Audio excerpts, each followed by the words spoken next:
Hey everyone, this is Keegan from National Powersports.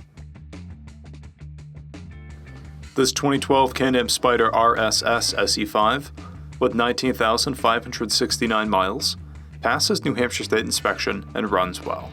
It's been upgraded with a Corbin seat, rider and passenger backrests, wind deflectors, windshield, and saddlebags. It comes equipped with ABS, traction control, an onboard computer, and reverse. We have installed new front and rear tires on this bike. The SPYDER blends the aggressive styling of a sport bike with the stability and safety of a trike, resulting in a dynamic and unique vehicle. Powered by a 998cc engine, the SPYDER puts 106 horsepower and 76 foot-pounds of torque through a 5-speed transmission. It has a 29-inch seat height and a dry weight of 698 pounds. To see everything we know about this vehicle, including full mechanical and cosmetic condition reports, the service repair order, high-resolution photos, and more, please visit the listing on our website. We have also purchased the CycleCheck's Vehicle History Report. You can view this report by clicking the link on the right side of the video.